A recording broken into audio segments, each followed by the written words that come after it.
so beautiful. I'm so glad to be here with your radiance today. And I can feel there's a lot going on here, you know, in many ways. So I'm here for it all.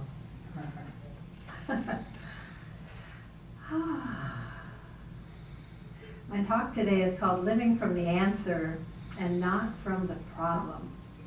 And it's about how to create what you want in your life. But as much as that, it's about how to stop creating what we don't want.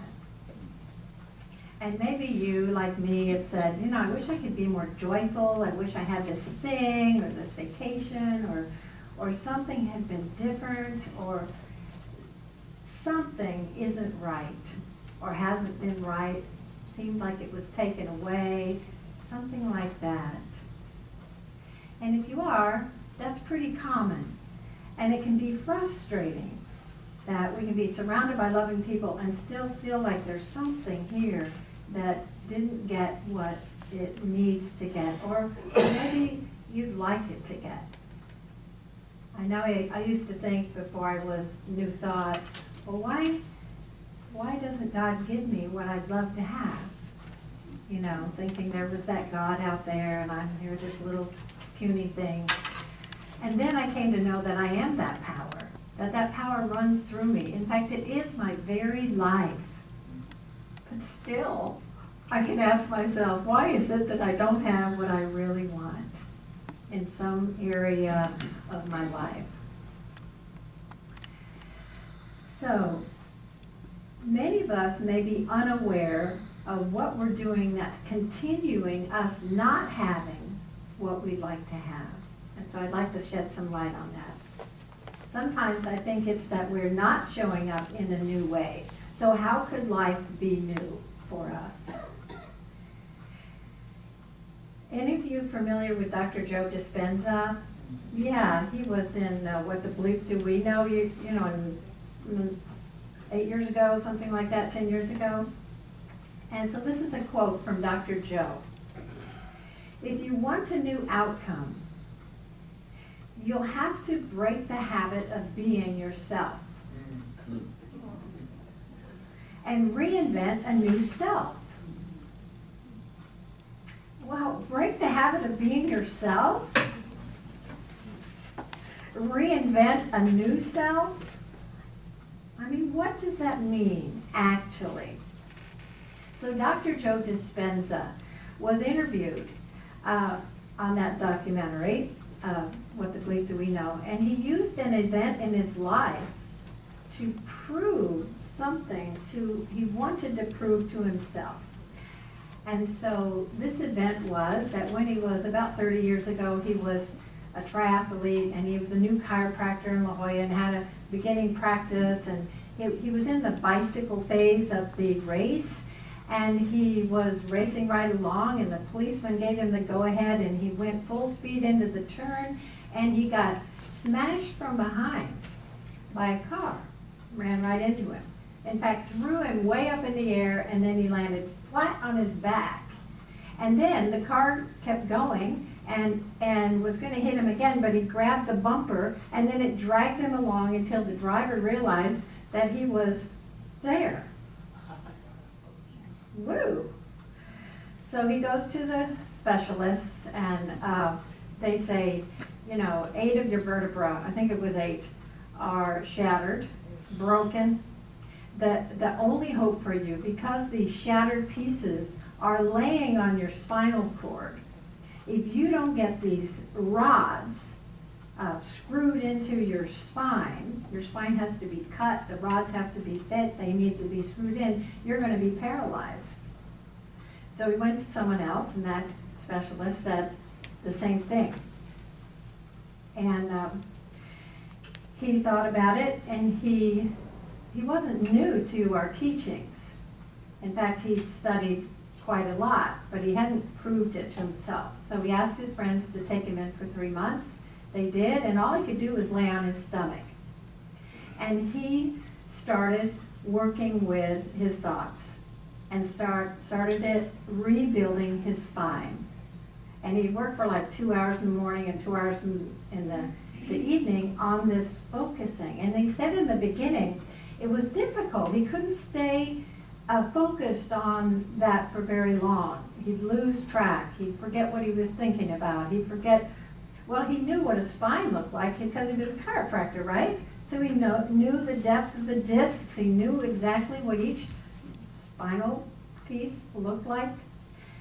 So finally, he got it to where he could keep his attention on his new spine that he was creating, and all the things that we're going to talk about go with that. And in 10 weeks, he got up and he walked out. And he continued to do a little rehab so he could get everything moving again, and he started working out again. And he says today, he's hardly ever had any pain in his spine.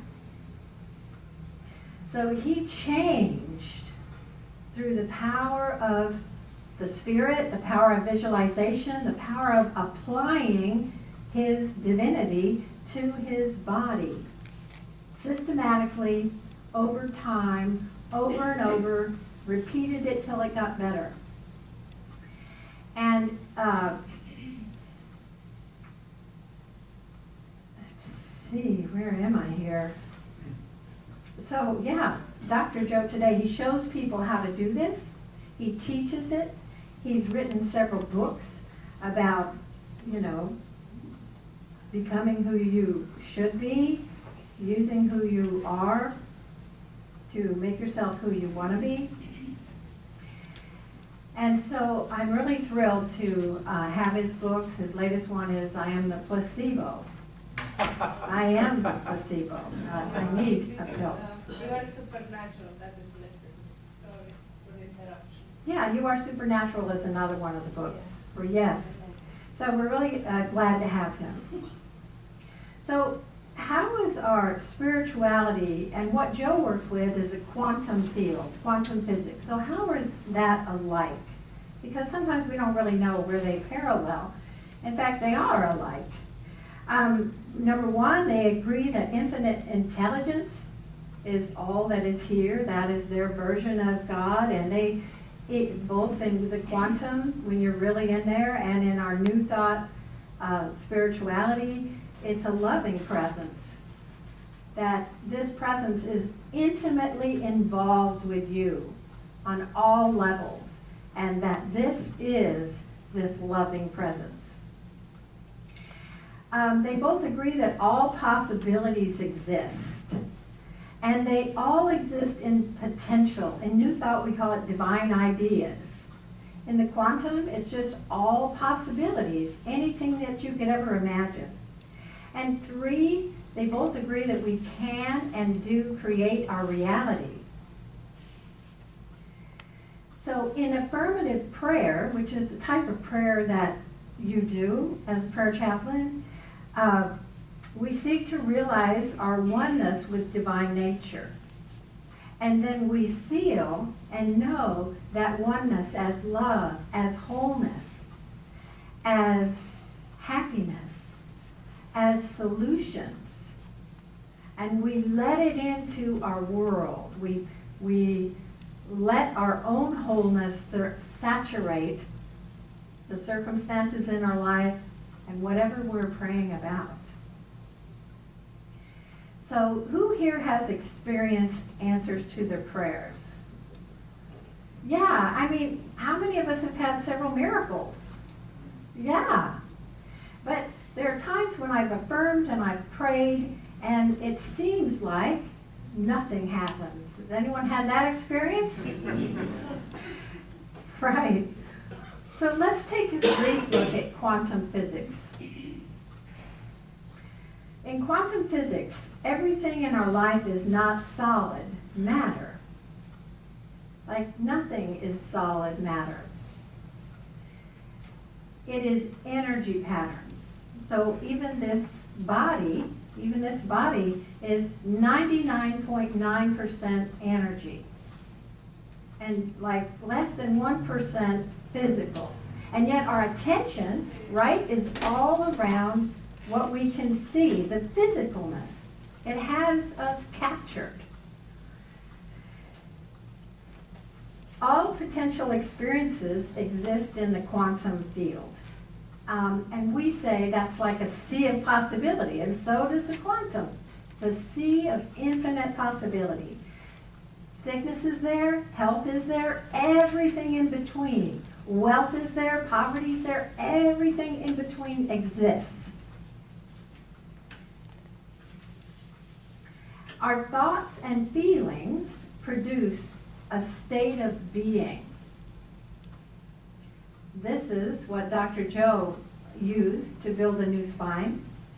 And included in our state of being, this is very important, included in our state of being is we have our beliefs, we have our expectations, our thoughts, our feelings. We have what we believe is possible and what we believe is not possible.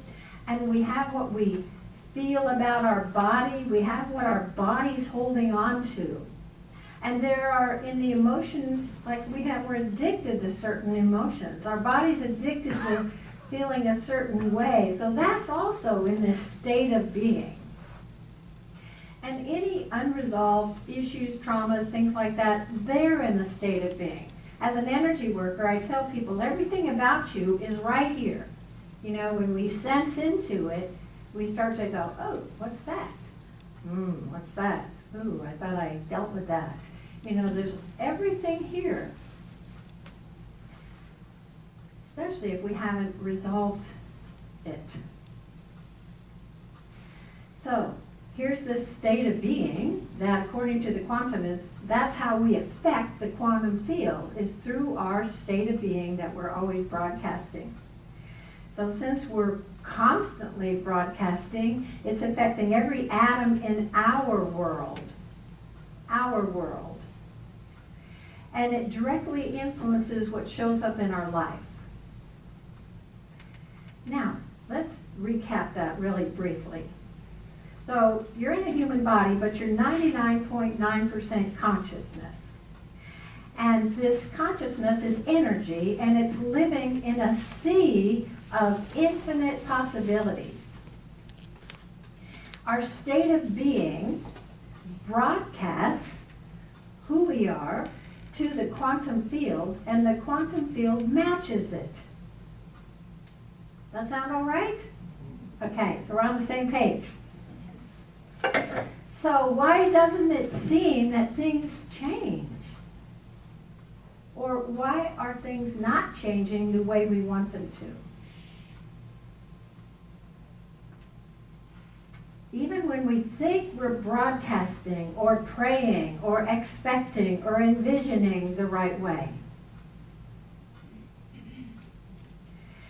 And the only reasonable question to ask is, what is my state of being really? What am I broadcasting on a daily basis? That's the reasonable question that we each need to ask, because it's affecting what's showing up. So, like, if you walked into a room, like, what would walk in with you? Like, when you step into a room, what's showing up as you? And that's an awesome question. So just for a minute, we'll just kind of float inside here, and we'll just kind of ask, wow, what does come with me when I walk into a room?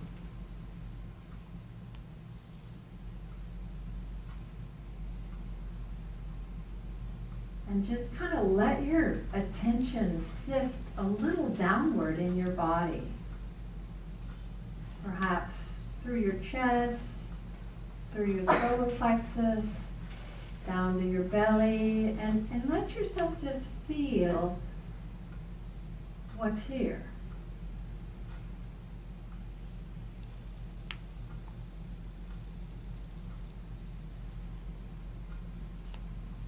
And as we come into this embodied part of us that's got everything that ever happened living here as us,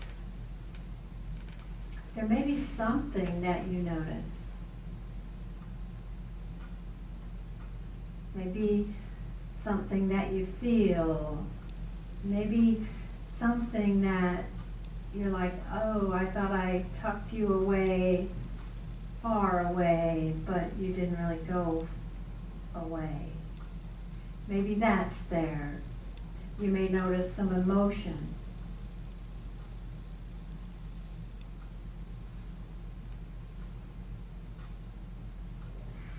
Whatever it is that you notice, just get curious. Get curious.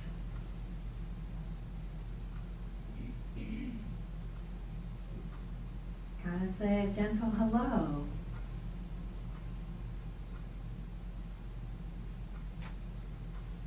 Perhaps asking it what it would like from you.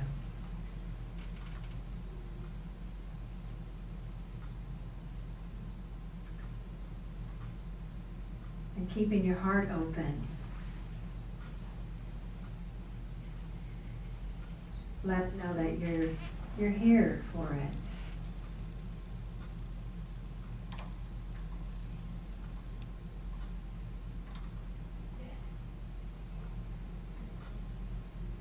Taking a breath.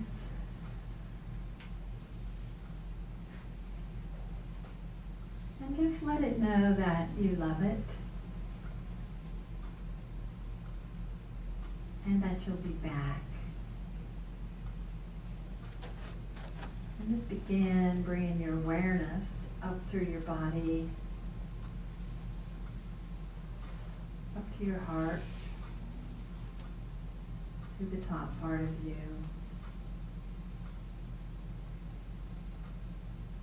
Yeah, bringing your eyes back up here as you open them.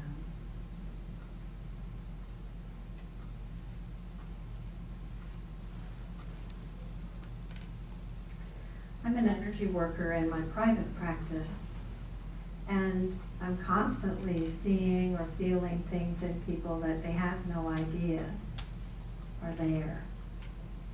And the great news is when we gently ask or bring things to the awareness of people, they can resolve them, digest them, integrate these things that maybe we didn't have the skill to integrate a long time ago.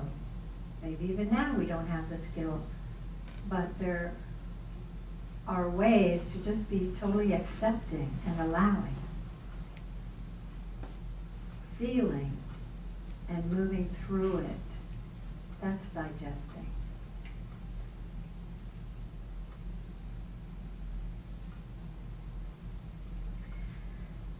When we resolve those things, our field, what we're communicating to the field changes. Therefore, what we get back changes. The Unity Minister, Eric Butterworth, from Discover the Power Within You, says, to help ourselves, we must create the condition that makes the result inevitable. Create the condition that makes the result inevitable. Most of the time, when life doesn't seem to be improving, we haven't created a condition that makes that improvement able to show up. We are just broadcasting the same energy that we did a minute ago, 10 minutes before, yesterday. And so we are matching the same frequency in the quantum field. Of the limitless possibilities, we keep nailing on the one because we haven't shifted enough in here.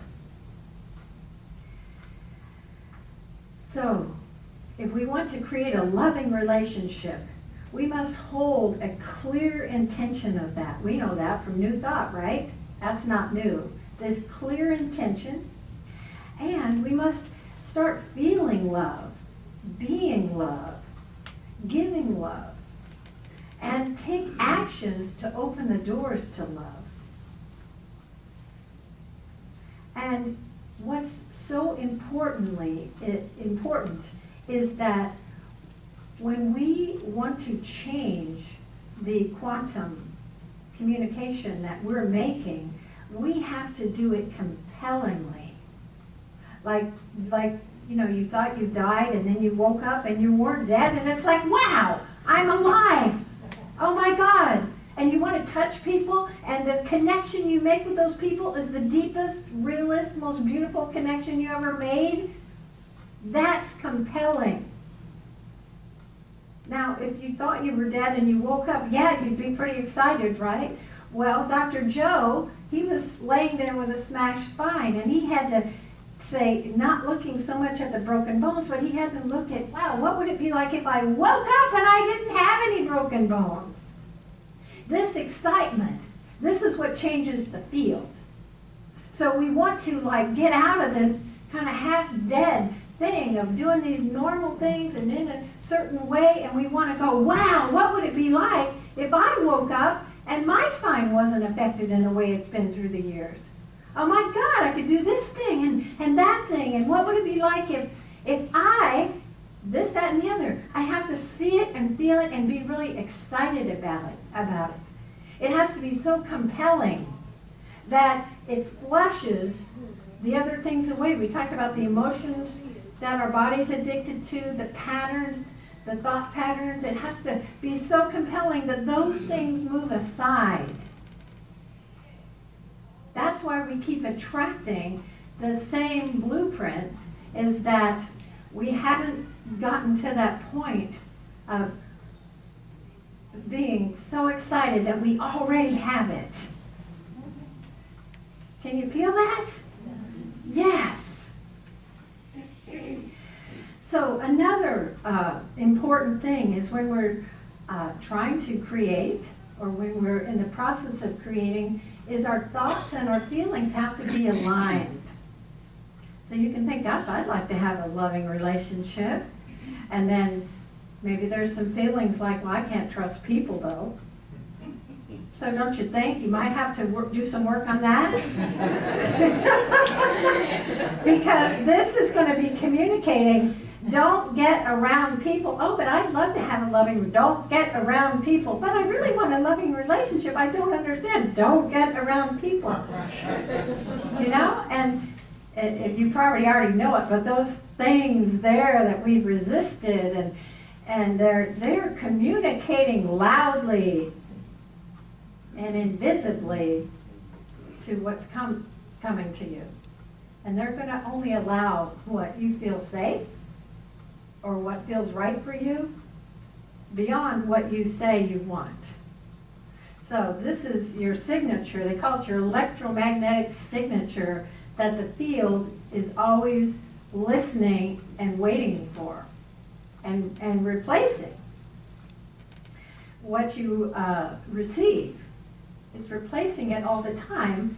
We just don't notice because we haven't shifted enough to that compelling place and done our work to neutralize some of the stuff that's communicating loudly, that is impairing what we're receiving. Okay, so Joe Dispenza, he has another guideline for us, and he says, don't let your external environment control your internal environment. Don't let your external environment control your internal environment. His external environment was that he was probably in pain. He wasn't able to move. Several of his vertebrae were smashed, so he had some numbness, some tingling. He had all kinds of things going on. And he had to get above that and really work with his mind so that he saw one reality. And he saw it long enough and fiercely enough that it produced itself in his body. So what is our external environment? It's, you may say to your spouse or your friend, I've got this great idea that came to me. You know, Spirit gave you an idea, right? And they go, oh, that's terrible. That'll never work. You know, they already did that. And what do we do then? We went, okay. I guess not. It wasn't meant to be. I mean, you know, we are affected. So if we know that we're affected, don't tell them. You know, don't wait for someone to diss your dream. Just move ahead in whatever way is congruent for you so you can keep your energy and get to the point where you are in this compelling way that you created.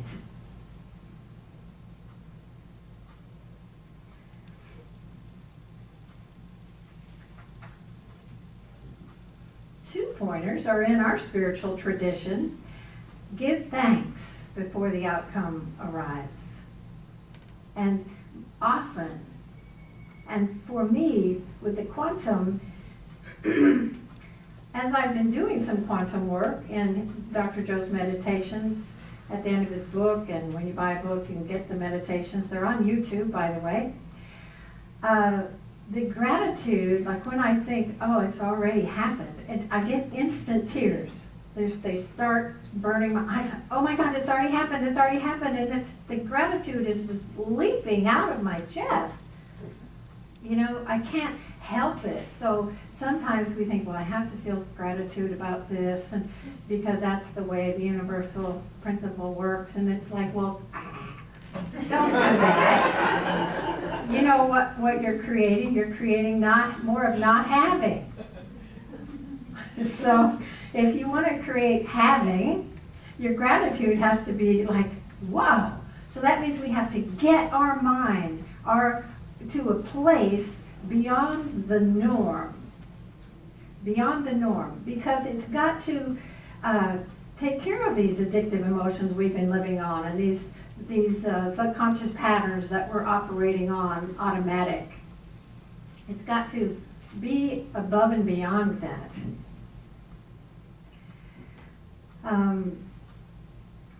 There's something wonderful about creating with the quantum, because they want you to be surprisingly delighted that delight is what creates. So if you've ever just gone through your day getting your things done and this and that, and then your friend comes over and they say, wow, I brought this thing that you saw the other day that you said you loved, and you go, oh my God, they brought that thing that I loved, and you're delighted, right? This is the feeling that gets you a different electromagnetic signature to allow something new to come to you. So, I mean, it doesn't really matter what you feel delighted about. Choose anything, but feel it. You know, you have to feel it because it's part of your what you're communicating. So when we are doing this, we're living from the answer, because that enthusiasm, that communicating, that creating, that focus, that is the answer. And the old way of just hanging out with whatever is and never getting above this place and never getting above this like invisible line, that's not living from the answer. It's living from the problem, the thing that we're already tired of.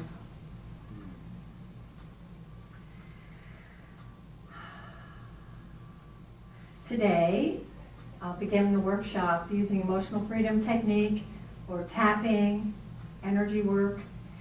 I'd love to have you there. We're going to be working on, first of all, we're going to learn how to do it correctly. I'm highly trained in it, but you really can't do it wrong. But I will teach you the way I was trained.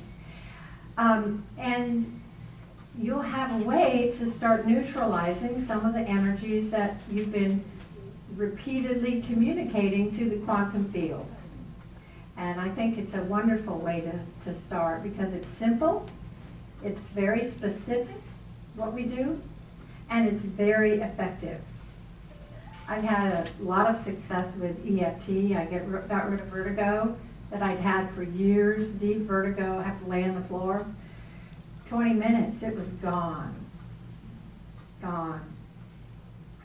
And I've changed in so many ways and helped so many people get over anxiety or panic or shyness or sickness or fear of, or the body having problems.